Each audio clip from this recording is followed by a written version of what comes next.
TNI dan Polri ini adalah mengawasi pelaksanaan di lapangan. Ini adalah tindakan atau kegiatan ibadah. Polda Metro Jaya dalam rangka operasi keselamatan. Perintah dari Panglima TNI, kita melaksanakan pendisiplinan masyarakat ya.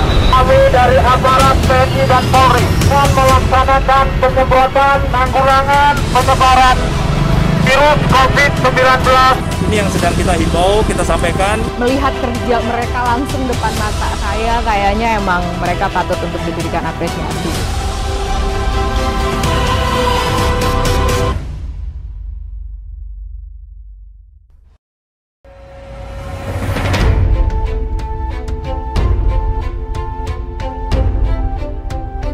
Pemulangan 238 warga negara Indonesia dari Provinsi Hubei, Cina di awal Februari lalu menyita begitu banyak perhatian.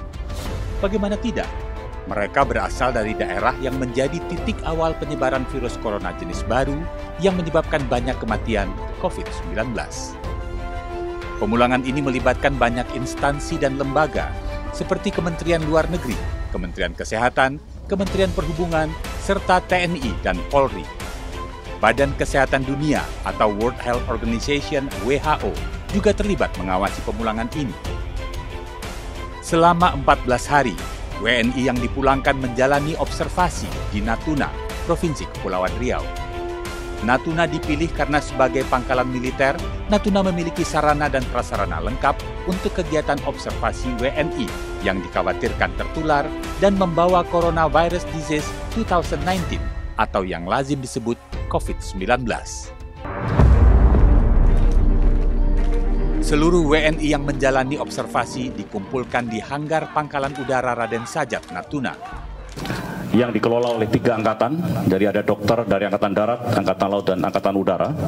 Kemudian memiliki runway berdekatan dengan wilayah yang nantinya digunakan untuk isolasi, sehingga nanti saudara-saudara kita yang datang langsung turun dari pesawat masuk ke tempat penampungan mereka dan mampu menampung sampai dengan 300, dilengkapi seluruh kebutuhan MCK termasuk dapur lapangan.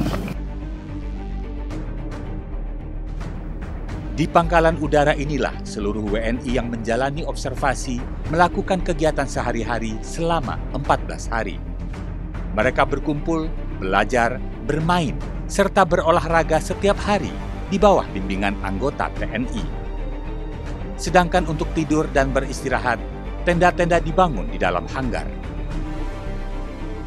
Kita pahami dulu ya, ini hanggar ya, aslinya ini hanggar, jadi gedung ini kosong memang. Tempat reparasi pesawat kan, kemudian di sebelah sana ini adalah perkantoran. Nah kemudian ini yang kita sulap dalam waktu kurang dari 2 kali 24 jam untuk kita jadikan seperti ini. Yang kantor-kantor ini kita gunakan untuk kamar, terutama untuk yang keluarga dan untuk ada 4 yang berkeluarga kan. Di samping untuk yang keluarga, untuk yang wanita ini prioritasnya di situ. Nah kemudian yang di luar ini kita pasang tenda-tenda, ada 10 tenda. Di tenda-tenda inilah kita isi tempat tidur. Di tiap-tiap tenda kapasitasnya 16 tempat tidur.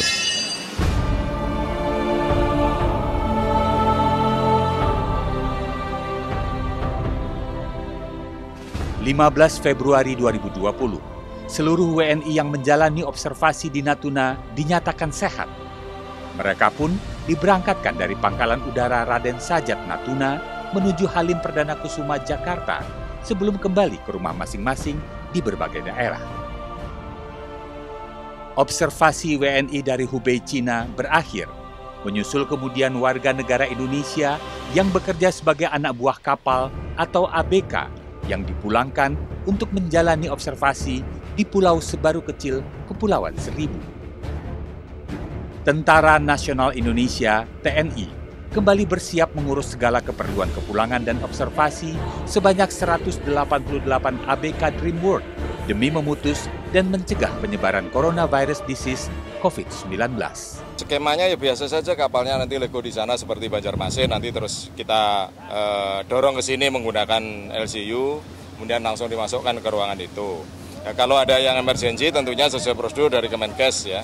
Di sini ada yang standby 3 heli nantinya, 1 di KRI Banda Aceh, 1 di pulau sini, yang satunya di pulau sebelah. Ya, sehingga apabila sewaktu-waktu terjadi emergensi langsung kita gunakan heli. Setelah 188 ABK Dream World tiba di lokasi observasi, menyusul kemudian ABK Diamond Princess sebanyak 68 orang yang juga menjalani observasi di Pulau Sebaru Kecil selama 14 hari. Proses observasi WNI di Pulau Sebaru Kecil, Kepulauan Seribu, daerah khusus ibu kota DKI Jakarta ini melibatkan 762 orang anggota Komando Tugas Gabungan Terpadu atau Kogas Gappat. Kogas Gappat ini dipimpin oleh para Panglima Komando Utama Operasi Pangkotama Ops TNI di bawah kendali Panglima Komando Gabungan Wilayah Pertahanan Pangkogap Wilhan I, Laksamana Madya Yudo Margono. Sabtu 14 Maret 2020 adalah hari terakhir observasi anak buah kapal di Pulau Sebaru Kecil, Kepulauan Seribu. Mereka dinyatakan sehat dan dipulangkan menggunakan KRI Semarang. Atas nama pimpinan TNI maupun Polri mengucapkan banyak terima kasih. Saya sangat bangga dengan prajurit TNI dan Polri, termasuk Satpol PP, Damkar, dan Basarnas yang telah sukses melaksanakan operasi kemanusiaan ini. Personel TNI yang tergabung dalam Kogas Gappat yang bersiaga selanjutnya adalah yang bertugas di Wisma Atlet Jakarta yang disulap menjadi rumah sakit darurat khusus penanganan pasien COVID-19. Selama di Wisma Atlet ini, TNI Polri yang tergabung dalam Kogas Gappat berbaur dengan petugas lain untuk melakukan beragam hal, termasuk penyemprotan cairan disinfektan baik kepada petugas yang bersiaga maupun benda-benda di dalam dan di luar ruangan. Mereka juga berolahraga bersama dengan pasien OPD maupun PDP, serta para petugas lainnya untuk menjaga daya tahan tubuh.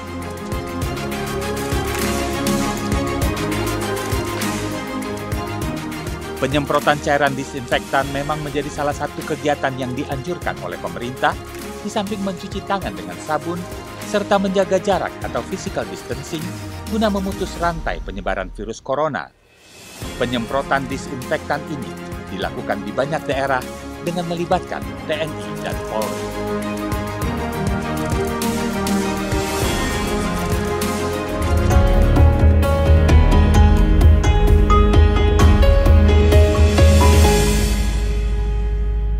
Bahwa mulai hari ini akan digelar oleh TNI dan Polri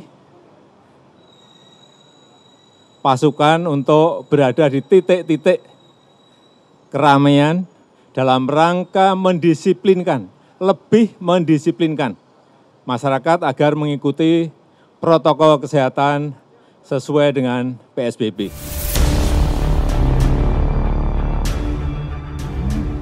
Saat virus corona mulai terdeteksi di tanah air, pemerintah gencar menyuarakan protokol kesehatan sebagai upaya memutus rantai penyebaran virus corona baru COVID-19.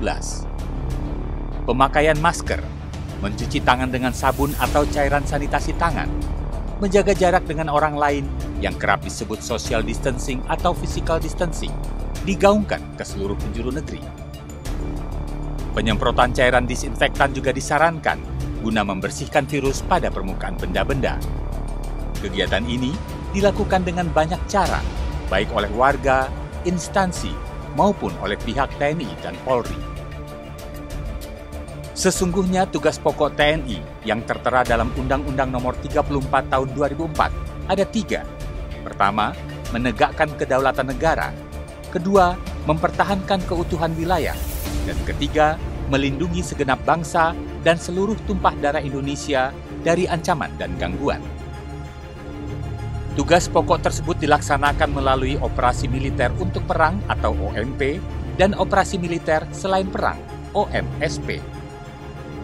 Di dalam rincian tugas-tugas OMSP, terdapat salah satu tugas yaitu membantu menanggulangi akibat bencana alam, pengungsian, dan pemberian bantuan kemanusiaan. sedangkan tugas pokok kepolisian sesuai yang tercantum dalam Undang-Undang Nomor 2 Tahun 2002 disebutkan di pasal 13 bahwa memberi perlindungan, pengayoman, dan pelayanan kepada masyarakat menjadi salah satu dari 3 tugas pokok Polri. Tugas pokok ini dijabarkan lagi di pasal 14 yang antara lain menyebutkan bahwa polisi memiliki tugas melindungi keselamatan jiwa raga masyarakat, termasuk memberikan bantuan dan pertolongan dengan menjunjung tinggi hak asasi manusia. Berdasarkan tugas pokok inilah, sejak awal pandemi COVID-19 di tanah air, TNI dan Polri selalu terlihat di lini depan, mengawasi pelaksanaan protokol kesehatan sebagai upaya menyelamatkan masyarakat dari penyebaran virus yang mematikan ini. Tak hanya mengawasi, sejumlah peralatan milik TNI dan kepolisian pun dikerahkan untuk memutus rantai penyebaran corona, seperti penggunaan water cannon yang melintasi ruas-ruas jalan, bahkan rumah-rumah warga untuk penyemprotan cairan disinfektan. Untuk wilayah yang padat penduduk, penyemprotan cairan yang akan membunuh virus yang terdapat di permukaan benda-benda dilakukan dengan pesawat tanpa awak atau drone. Begitu juga ketika sejumlah provinsi dan kabupaten kota di tanah air mulai memberlakukan pembatasan sosial berskala besar (PSBB). DKI Jakarta merupakan wilayah yang pertama memberlakukan PSBB mulai 10 April 2020. Dalam ketentuan PSBB ada beberapa pembatasan, salah satunya adalah pembatasan moda transportasi. Terkait dengan pembatasan moda transportasi, maka ada beberapa hal yang perlu kami sampaikan kepada masyarakat, yaitu 1, tidak ada penutupan atau pengalihan arus lalu lintas dan akses keluar masuk Jakarta. Yang kedua, pembatasan moda transportasi dilakukan terhadap moda transportasi yang mengangkut penumpang, baik pribadi maupun umum, dan moda transportasi yang mengangkut barang. Untuk pembatasan moda transportasi penumpang, maka yang dibatasi hanyalah jumlah penumpang di dalam suatu kendaraan.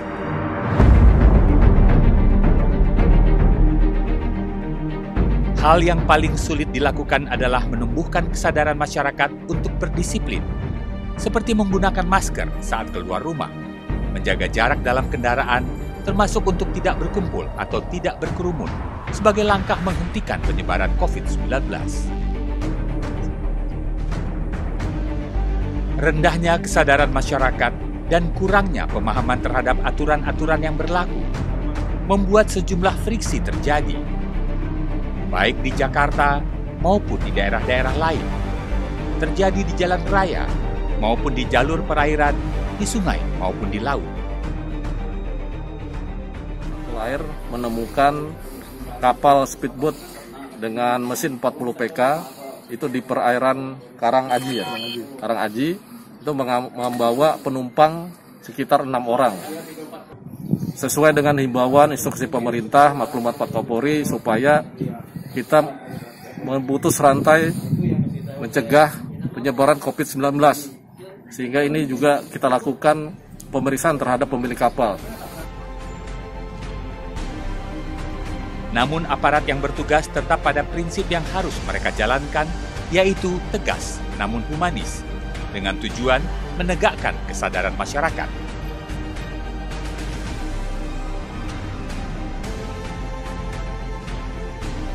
Kegiatan yang dilaksanakan oleh TNI dan Polri yang bahu-membahu dengan pemerintah daerah adalah bukti bahwa tugas akan terasa lebih ringan jika dikerjakan bersama-sama.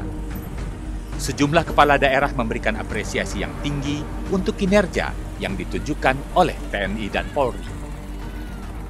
Ini saya kira luar biasa. Saya terima kasih betul lahir batin kepada TNI Polri, khususnya Pak Dandim dan Pak Kapolres beserta seluruh jajarannya yang bersinergi mensupport pemerintah daerah dalam penanganan COVID-19. Kerjasama yang selama ini sudah kita lakukan dengan TNI Polri itu sangat luar biasa, dan mereka justru adalah garda depan kita juga.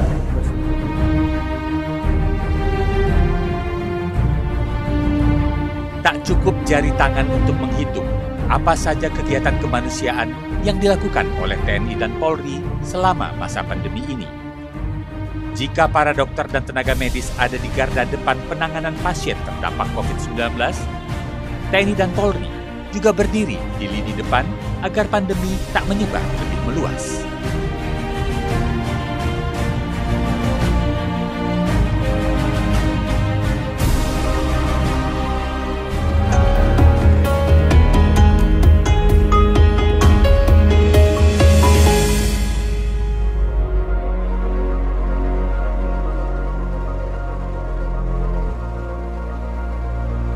Tidak perlu menutup mata. Kita harus mengakui bahwa masih banyak masyarakat Indonesia yang tidak paham dengan penerapan protokol kesehatan. Kepatuhan dan kedisiplinan yang dimiliki oleh TNI dan Polri bisa menjadi kunci untuk menggerakkan masyarakat agar memiliki hal yang sama, yaitu patuh dan disiplin terhadap aturan yang dibuat dan dijalankan untuk kepentingan bersama. Pandemi yang terjadi hampir menyeluruh di tanah air membawa dampak ekonomi yang memprihatinkan. Banyak masyarakat membutuhkan makanan untuk bisa bertahan dan melaksanakan kegiatan sehari-hari. TNI dan Polri siap siaga dengan segala usaha, seperti mendirikan dapur umum dengan juru masak dan juru hidang yang juga anggota TNI dan Polri.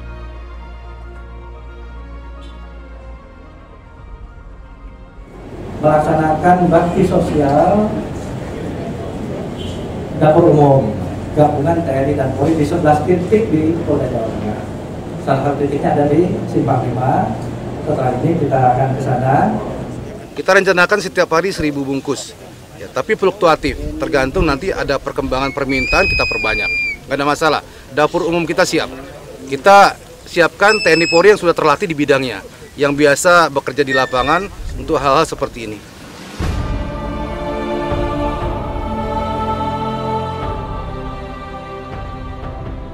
Bantuan makanan yang diwujudkan dalam bentuk pemberian 9 bahan pokok atau sembako juga disalurkan oleh tentara dan polisi. Ada yang menggunakan sepeda motor, ada juga yang menyerahkan dari kapal patroli ke kapal nelayan. Bahkan untuk daerah-daerah tertentu yang sulit dijangkau, sembako diserahkan menggunakan kendaraan tradisional kuda. Nah, memang ada beberapa rumah yang memang sulit dijangkau dengan kendaraan bermotor, baik roda 2 maupun roda 4. Jadi kami menggunakan sarana kuda karena mengingat letak kondisi rumah yang ada. Orang-orang sini ya bersyukurlah Mas dengan adanya bantuan ini, karena tak terduga terus ada bantuan kayak ini. Orang-orang sini kan tidak bisa keluar dari desa ini. COVID-19 mulai mewabah di tanah air pada 2 Maret 2020. Pengumuman resmi yang disampaikan oleh Presiden Joko Widodo mendadak sontak menyadarkan warga Indonesia untuk mematuhi protokol kesehatan, termasuk mulai membutuhkan dan menggunakan masker. Masker pun sempat langka di pasaran. Kalaupun ada, jumlahnya terbatas dan harganya melambung tinggi. Masyarakat kemudian diimbau untuk menggunakan masker kain yang juga memiliki kemampuan untuk mencegah penularan COVID-19. Guna memenuhi kebutuhan masker kain yang merata di seluruh daerah, aparat kepolisian tak tinggal diam. Sejumlah polisi wanita dikerahkan untuk belajar membuat masker untuk dibagikan gratis kepada masyarakat yang membutuhkan.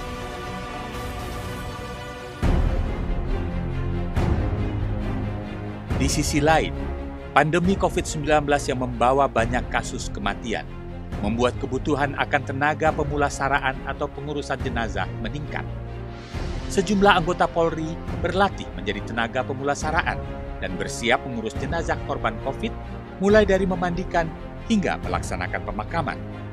Mereka pun semakin dekat dengan wabah dan juga kematian.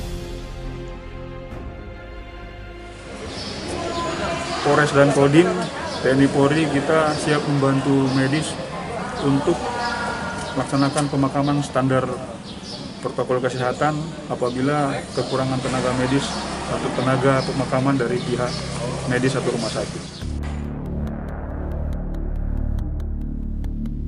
Menjelang masuk bulan Juni 2020, tatanan kenormalan baru atau new normal didengungkan dan dipersiapkan dengan syarat lebih mendisiplinkan masyarakat untuk mematuhi protokol kesehatan.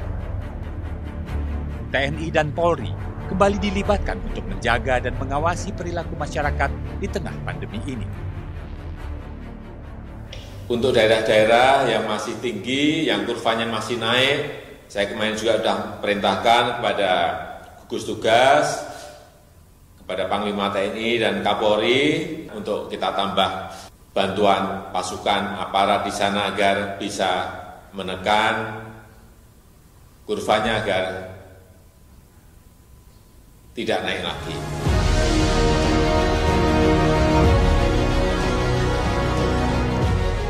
Hadir di lini depan membuat anggota TNI dan Polri rentan terpapar virus corona COVID-19. Pengorbanan yang mereka lakukan tak sekedar jiwa dan raga, namun juga keluarga. Satya lencana yang tersemat di dada bukanlah tujuan mereka. Namun segala upaya yang dijalankan TNI dan Polri layak diapresiasi dan menjadi dorongan semangat untuk terus mengabdi. Polri dan TNI yang memiliki sistem komando, maka penanganan dan geraknya lebih lincah dan cepat, baik di dalam hal menertibkan sosialisasi sampai dengan pembagian sembako. Dalam konteks yang semacam inilah kami appreciate bahwa TNI Polri itu harus memiliki peran yang signifikan di dalam penanganan sosial itu. Terima kasih untuk TNI Polri karena sudah menjadi abdi negara yang baik dalam pandemi ini, dan melihat kerja mereka langsung depan mata saya, kayaknya emang mereka patut untuk diberikan apresiasi sih. Tidak ada kata yang lain yang bisa kami berikan kepada Bapak dan Ibu sekalian yang bertugas saat ini adalah terima kasih. Tetap semangat, keep the spirit.